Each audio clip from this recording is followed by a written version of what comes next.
Oh boy, I have a question for you. What does the Constitution actually say? Hold on to your hats, things are about to get really boring.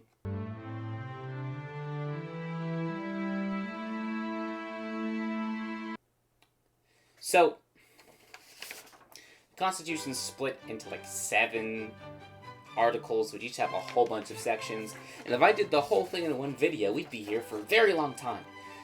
So I'm not going to do that. I'm just going to see how many I can get through before my brain melts into a puddle. Let's get started. First off, we have the Preamble, which is just before the amble. I don't even know what an amble is. I should probably look that up. But anyway, the Preamble says, basically, to paraphrase, things aren't that great, so we're going to try to make it better because, general welfare and liberty and stuff.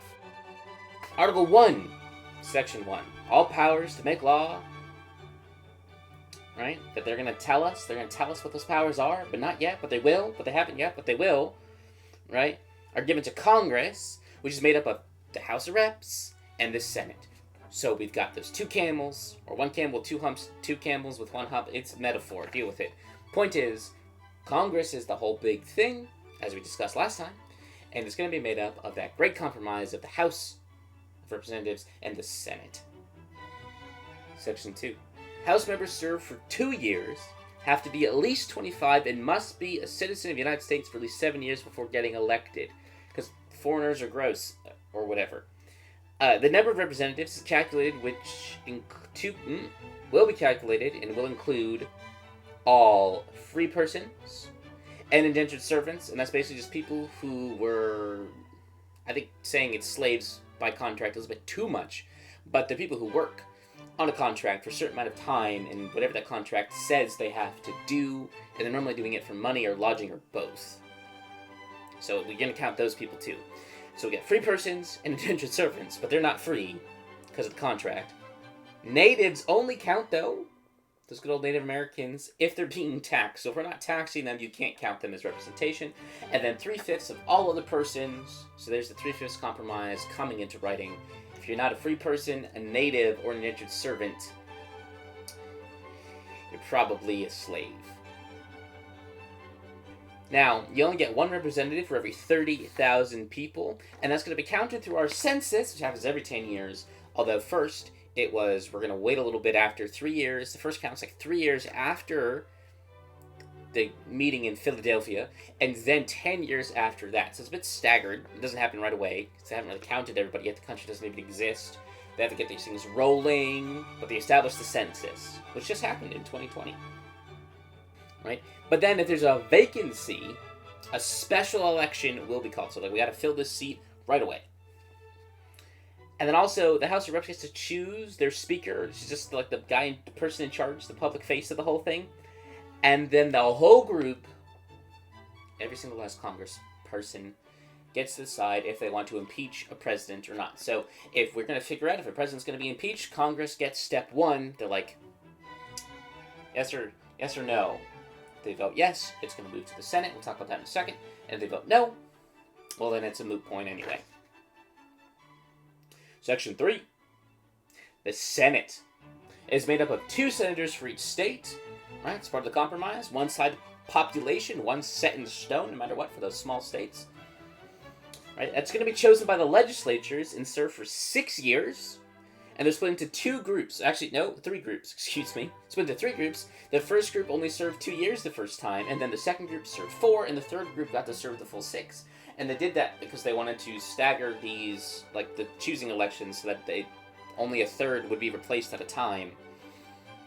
And that's why we have the midterm elections nowadays, when people's terms are up before anything really important, like a presidential election is happening.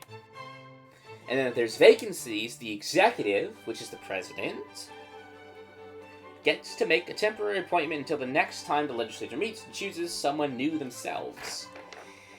Now, if you're wondering, wait a minute, we don't do it that way. We have, like, a popular vote election for the senators, and the House, they don't choose themselves. What's happening? It's okay. It's okay, right? It's fine. Don't worry about it. It's okay. We changed it in 1913 with the 17th Amendment. So we do it differently now. So if you're ever wondering, like, can things be changed? Well, there's like 27 amendments of the Constitution. The first 10 get in there like immediately. We'll talk about them in a different video. So the Constitution does change, and it will change. And so if it changes again, don't be surprised. Just because it hasn't happened since the 1900s doesn't mean it can't happen again. But I digress. Anyway, we do it differently now. 17th Amendment, 1913. It's a whole thing. You need to be at least 30 to be in the Senate. You gotta be a little bit older for whatever reason. And live in the U.S. for 9 years to really take the Senate thing seriously. And you have to live in the state you want to represent. Right? But then also, who's in charge of the Senate? You might ask. It's the Vice President of the United States. Is the leader of those bozos. And only votes if there's a tie. So, if it's split currently, 50 states.